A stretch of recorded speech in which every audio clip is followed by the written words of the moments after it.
E aí, tudo bem com você? Guilherme Eduardo aqui, seja bem-vindo a mais um episódio do quadro Fogo no Parquinho. E hoje, desta vez, para quem não conhece o quadro, né, toda segunda-feira eu abro uma caixa de perguntas com a hashtag Fogo no Parquinho e as pessoas fazem perguntas polêmicas, no qual elas têm vergonha de responder publicamente, e outras pessoas podem ter ou não vergonha de responder publicamente, mas nós estamos aqui para isso, né? E claro que todas as perguntas são de formas formadoras, né? Aqui eu quero ajudar vocês a entenderem um pouco melhor como a igreja se posiciona para cada assunto. A igreja não procura ter uma fórmula mágica, um manual de falar assim, é assim que tem que funcionar todas as coisas. Claro que não, ela tenta trazer luz sobre alguns temas, tá? E dessa vez as perguntas... E aí na segunda-feira, então eu abro a caixinha para quarta-feira soltar o vídeo. Então vamos lá. As perguntas foram o seguinte: gostaria de saber sobre o que a igreja fala sobre as pessoas que jogam Ouija, eu acho que é isso que fala, são tabuleiro de espírito, jogos de espíritos, alguma coisa assim, e jogos eletrônicos. Como a masturbação pode atrapalhar no casamento, fala um pouco sobre essa dependência sexual, e se as pessoas trans, elas podem comungar, não podem? E aí, para finalizar, a última pergunta é: achar a missa tridentina melhor e preferir ir mais nela do que a missa tradicional é errado? Então vamos lá. Esses jogos de espíritos aí, o que a igreja se posiciona contra, né? O padre Roman, ele explica que a igreja católica, ela aceita que os seres do além, como anjos, né, mensageiros enviados por Deus, podem se comunicar conosco. Mas anjos, quem Deus envia, ou seja, são os mensageiros, beleza. Agora, voltar dos mortos, né, as pessoas que já morreram, não faz parte da doutrina da Igreja Católica, né? Hoje nós temos três lugares no qual as pessoas podem ir: céu, purgatório ou inferno, né? Então assim, os que estão no purgatório às vezes podem aparecer para nós, eles não vão falar nada, não vão fazer nada, simplesmente aparece, é uma forma de pedido de ajuda, ou seja, pedido de oração, né? São os fantasmas. Mas se você quiser entender um pouquinho melhor sobre isso, se você está pelo YouTube, vou deixar no card aqui em cima, onde eu falei sobre o purgatório, também falei sobre o inferno e falei também sobre os demônios, demonologia. Eu fiz aí vários vídeos de estudos falando sobre isso. Se você se interessa por esse tipo de assunto, vai lá no meu canal do YouTube que tá tudo lá, beleza?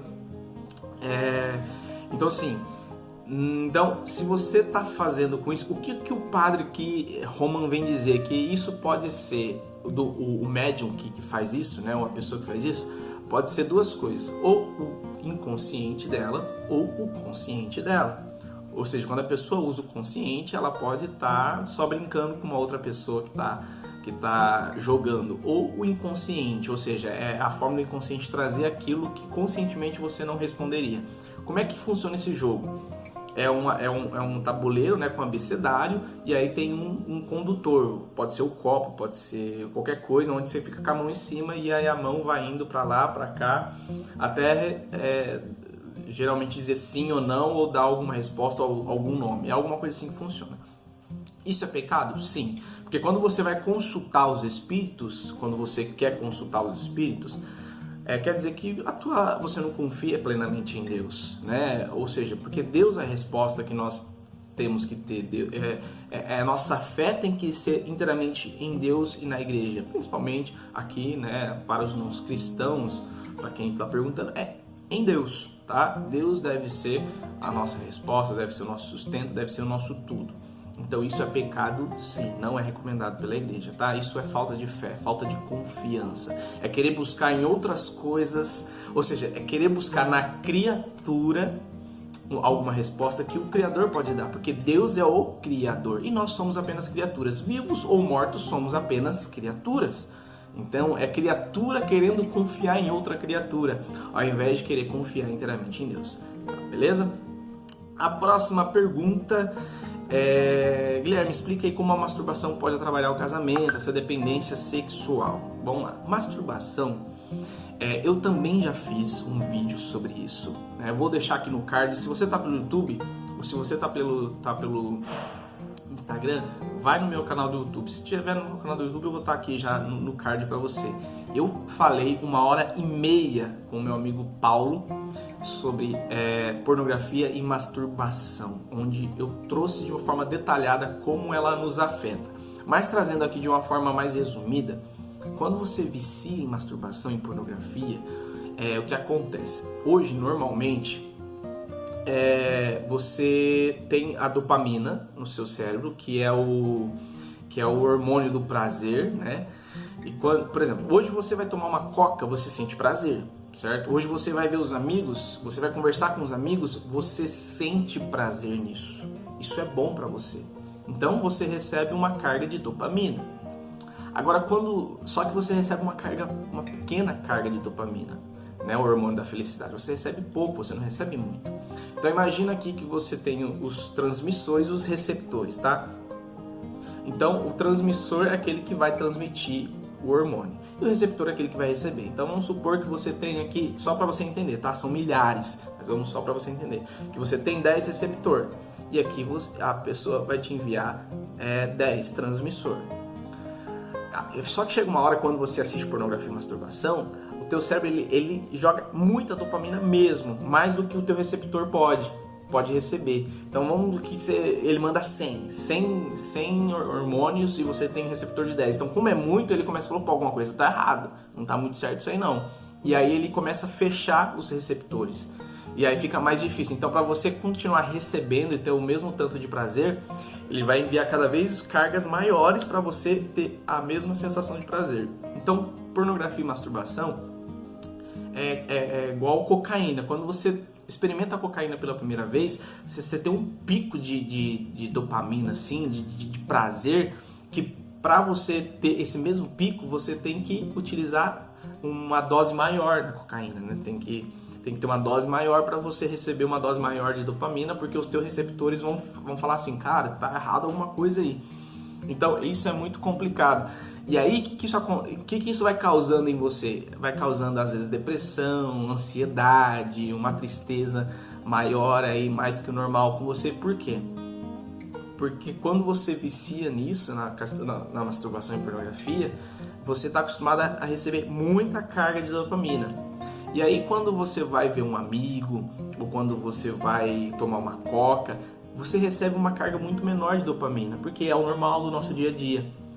E aí aquilo não te dá alegria, porque para você ter alegria e prazer, você precisa receber altas cargas, e é por isso que aí você volta para pornografia e masturbação. E aí, como isso pode atrapalhar o teu casamento? Quando você está viciado, e nós homens, nós já somos sensíveis ao visual, né? Então quando a gente fica viciado visualmente na pornografia e na masturbação, o nosso corpo, vamos explicar aqui um pouco melhor. Existe a palavra chamada elasticidade neuronal. É quando você se adapta, o seu cérebro se adapta com alguma coisa, com algum tipo de informação. Então, quando você se alimenta muito disso, o seu corpo, o seu cérebro está acostumado a ter prazer com o sexo visual. Aí, tem uma pesquisa nos Estados Unidos que está dizendo o seguinte, que muitos jovens não estão conseguindo manter o pênis ereto na hora que for fazer sexo com sua esposa ou com sua namorada, porque o cérebro dele está acostumado com o estímulo visual e não estímulo com toque físico. Então, se você está acostumado somente com o estímulo de prazer, estimular o seu prazer visualmente, na hora que você vai fazer sexo com a sua esposa, quando você tem que tocar, você não sente prazer, porque o teu cérebro não está acostumado a ser estimulado pelo toque físico, somente pelo visual, entende? Então, muitos casamentos estão tendo problemas, muitos casais estão tendo problema, porque o esposo, o marido, não consegue ficar com o pênis ereto quando se trata da sua esposa. Por isso que muitos acabam tendo que assistir filme pornográfico para ele poder estimular o cérebro dele, o pênis dele ficar ereto, ele sentir prazer para depois fazer sexo com a tua esposa. Olha como isso pode te afetar drasticamente. Então, olha como a pornografia e a masturbação faz muito mal para você. Cara, isso aqui é pequeno no que eu fiz uma live formativa com o Paulo. Por isso que eu falo para você, recomendo fortemente. vai no meu canal do YouTube. Se você já estiver nele, eu vou deixar aqui no card. Se você estiver assistindo pelo Instagram, vai no meu canal do YouTube e assiste e vê o quanto isso te afeta. De verdade, faz muito mal mesmo, tá? Então isso aqui é uma pitadinha do que a gente, durante 1h30 a gente falou. Claro, 1 hora foi de formação e meia hora foi só de tirar dúvidas sobre como parar, como vencer, como isso pode nos... Entendeu? Ficou muito sensacional, super recomendo. Vamos lá para a próxima pergunta. Uma pessoa trans, ela pode comungar? Vamos lá. No meu vídeo anterior, né, o Fogo no Parquinho anterior, eu vou deixar até aqui também no card, se você tiver pelo YouTube, pelo Instagram também, tá no Instagram, você pode assistir. Eu falei que um homossexual, eu não vou falar tudo que eu falei lá, tá? Vou trazer uma forma resumida aqui.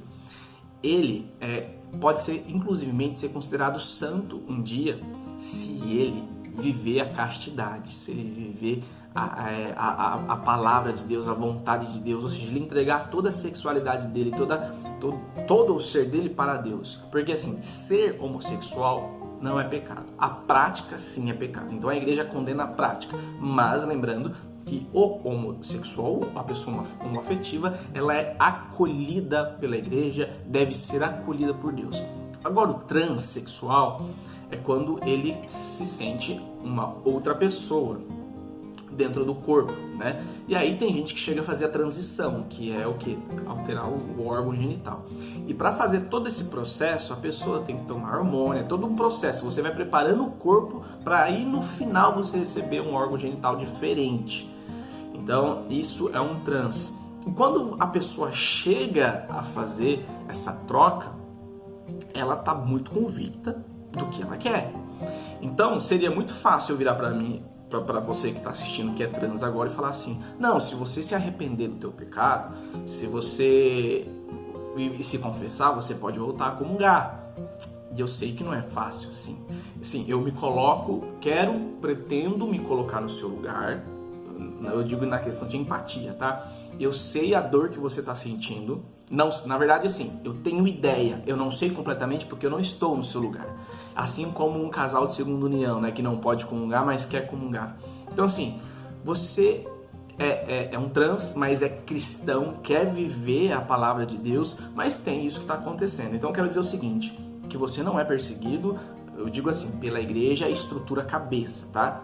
Não as pessoas. Infelizmente, isso eu vou falar daqui a pouco no vídeo, infelizmente temos pessoas preconceituosas que atacam, né? Atacam os homoafetivos, os trans, enfim.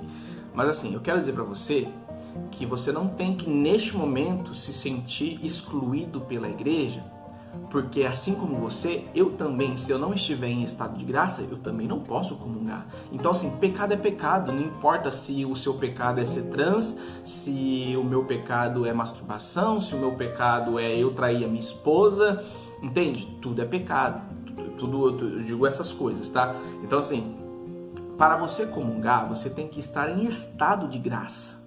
Então, você que é trans, e se você vive a prática do dia a dia, você não pode comungar, assim como eu. Então, por exemplo, assim que as missas voltarem, vou dar um exemplo aqui, a missa está prevista para voltar no final desse mês agora.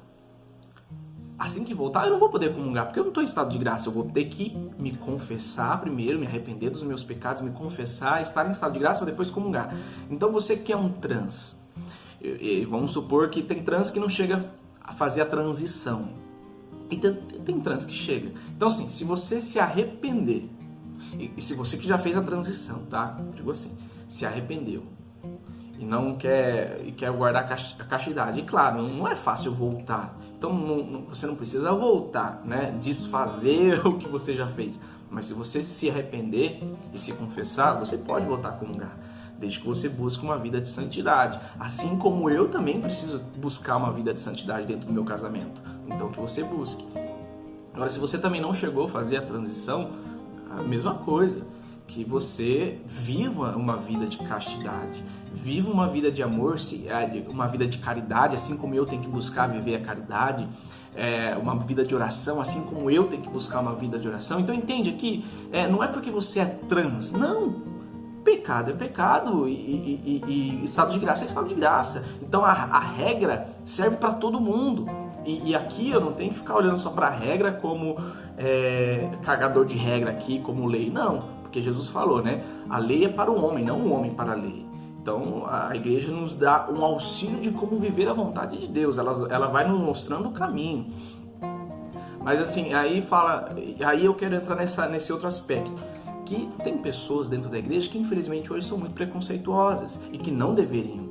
Hoje, nós, católicos apostólicos romanos, deveríamos estar mais preparados para receber e acolher essas pessoas, os trans, os homoafetivos. Precisamos acolher, porque Jesus veio para os enfermos, veio para os pecadores. Todos nós somos pecadores, os trans são pecadores.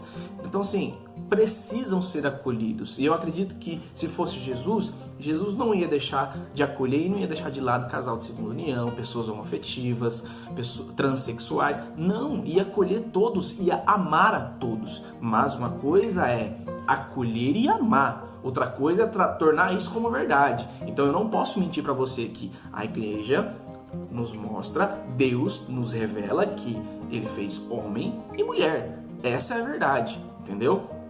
Então isso aí, para a igreja, é uma desordem. Então se é uma desordem, a igreja ela não vai aceitar isso. Então assim, uma coisa é te acolher e te amar, outra coisa é tratar isso como verdade, que não é para nós uma verdade, tá bom? Então assim, mas eu queria também apelar para você, que é trans, que é homoafetivo, ter um pouquinho de paciência também para com as pessoas. Porque assim, é uma verdade, gente, é uma realidade aqui, não tem como eu mentir para vocês. É uma realidade em pleno século XXI.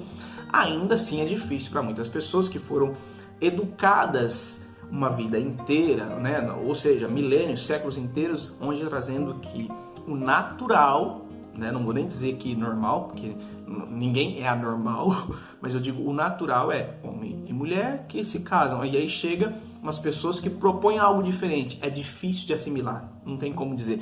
Eu assimilo bem? Assimilo, mas nem todo mundo assimila. Então, por parte de vocês que tem um pouquinho mais de paciência nesse processo, tá? E do lado de cá, que não existe lado de cá nem do lado de lá, somos todos filhos de Deus, mas os cristãos, que vocês também saibam acolher o diferente, né? Saibam acolher um pouco dessa adversidade. E eu digo, acolher e respeitar não quer dizer concordar. Jesus, ele ama todo mundo.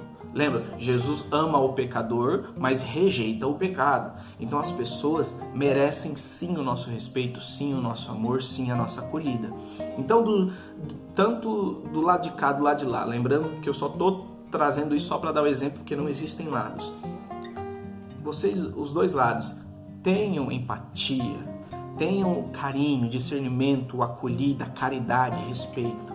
Nós precisamos. A igreja, ela é mãe de todos. Independente se o filho para a mãe está correto ou não, ela é mãe de todos e acolhe a todos, tá certo? Então assim, por isso que eu falei que depende. Se você é trans e você vive um relacionamento que para a igreja não seria o correto, você não pode comungar, porque você não está em estado de graça. Então, a partir do momento que você estiver em estado de graça, você pode comungar. Beleza? Vamos para a última pergunta. Essa também é polêmica, né? Achar uma missa tridentina melhor e preferir ir mais nela do que a missa tradicional é errado? Não. Vamos lá. O que é missa tridentina? Ela é um rito, né? Assim como o nosso rito. A missa nova é o rito romano, né? O rito tridentino, tem o rito romano, tem o rito gregoriano, alguma coisa assim também que eu não sei muito explicar. Essa missa tridentina, o que ela é? Quais são as diferenças dela um pouquinho? É que o sacerdote, ele fica de costas para o povo e fica de frente para Deus. A missa tridentina é a maior parte falada com Deus Pai, né? Às vezes se refere a Jesus Filho, mas é a Deus Pai, toda hora falando com Deus Pai, é o sacrifício do Cristo. Muitas vezes a maior parte da missa é em silêncio. As pessoas, para receber o Cristo, devem estar de joelho e receber na boca somente. A modéstia, né? A vestimenta dentro de uma missa tridentina é sensacional. Homem de calça, mulher também, bem vestida, bem arrecatada. Então assim, a liturgia, as duas, tanto a tridentina, tanto a romana, ela tem todas essas coisas. A diferença é que o padre de costa para o povo, existe muito mais silêncio. O padre ali na missa tridentina tem muito um zelo gigantesco pela Eucaristia e pela liturgia. As músicas litúrgicas também fazem total diferença. Essas coisinhas tem também no rito romano, só que infelizmente em alguns lugares não são seguidos. Então assim, aí a grande questão aqui é por que essas pessoas têm buscado tanto a missa tridentina? Será que elas têm encontrado ali, nesse rito o que eles não têm encontrado no rito romano? Né? Então, por exemplo, não estou generalizando, não quero culpar todos os padres, mas será que o padre, será que aquela paróquia está conseguindo preencher aquele vazio daquela pessoa que está indo buscar, ou a missa tem sido feita de qualquer jeito, de qualquer maneira? Entende? Então, assim, às vezes tem aquela crença, né? As pessoas não gostam de missa longa. Tem a missa de sábado de aleluia, que tem 7 ou 8 leituras, que é muito demorada e as pessoas vão. E aí? Então, assim, as pessoas elas estão com fome, elas estão com sede de Deus, elas estão com fome do sagrado, do mistério, né? E às vezes nós não temos entregado isso para elas no rito romano, né? Então sim, tem que ter um zelo maior. Gente, eu olho para as músicas muitas vezes, por isso que eu falo que a música litúrgica ela é muito sensacional e faz toda a diferença dentro de uma missa. Muitas vezes as pessoas vão cantar o santo super animado, sendo que tá quase no momento da morte do Cristo, né, do Calvário, de passar o momento do Calvário ali. E para quem não é católico, muitos evangélicos me seguem, nós sabemos que Jesus não está morto, nós sabemos que Jesus ressuscitou, mas a missa é uma atualização, não é uma imitação, não é uma lembrança, não, é uma atualização daquilo que Cristo viveu antes da morte dele, que foi a última ceia, o Calvário, onde ele morre. Então, assim, é uma atualização, uma vivência daquilo que o Cristo viveu. Então, nós sabemos que Jesus não está morto, tá, gente? Nós sabemos que ele está ressuscitado, mas nós atualizamos, nós revivemos aquele, não é bem o reviver, mas é isso, tá? Aquele momento do Cristo. Então, às vezes, não estou generalizando, a missa nova, romana, ela é um pouco banalizada, tanto pelos participantes, tanto às vezes até pela equipe litúrgica, né? Gente, quantas vezes eu estava lá vivendo, viajando aquela missa, no momento do Calvário, sacrifício, e vem uma música assim que Jesus amado. Quantas missas são muito animadas também e as pessoas esquecem que o que nós estamos vivendo ali é o sacrifício de Jesus Cristo. Não estou falando que é pra gente estar com cara de morto ali numa missa, não. Mas eu acho que cada música muito bem escolhida, muito bem, sabe, escolhida mesmo, preparada, uma homilia bem preparada. Eu quero que você comenta aqui embaixo se você é assim também. Com alguns amigos aqui na Diocese a gente conversa. Nossa, tem padre que faz uma homilia tão boa. Tem padre que faz umas homilias que tipo, demora 30, 40 minutos e... Tipo assim, o problema aqui não é uma homilia ser grande ou ser pequena. Se uma homilia de 10 minutos ela for sensacional e te dá um alimento sólido, valeu, né? Então assim, nós leigos, aqui nós queremos deixar para vocês, padres, um pedido. Nós leigos temos sentido às vezes falta disso. De um alimento mais sólido, de uma missa liturgicamente, com uma Eucaristia, sabe, muito mais estruturada, muito mais, uma coisa mais zelosa mesmo, sabe, viver fortemente esse momento. Então assim, é complicado. Guilherme, mas as pessoas não entendem muito o significado da missa, então vamos ensinar essa galera, né? Vamos ensinar esse povo o que é a missa, o que é, e você também que não entende, vai buscar, vai dar uma estudada, mas é dever da igreja também ensinar. Então assim, é complicado. Então assim, não tem problema você que gosta da missa tridentina, porque são ritos e são reconhecidos pela igreja. E não tem problema você também que gosta do rito romano, que é a missa nova, né? A missa tradicional hoje. Não tem problema nenhum. Agora, uma coisa que eu quero criticar muito fortemente são os radicais, né? Os radicais tradicionais, que vêm dizer que, não estou generalizando, tá, gente? Mas vocês que dizem assim, não, nós não reconhecemos essa missa nova, não. nós reconhecemos somente essa daqui, somente essa verdadeira, não sei o quê. Ali até o Pio 6, eu não lembro, eu acho que é, né? Deixa eu só ver aqui.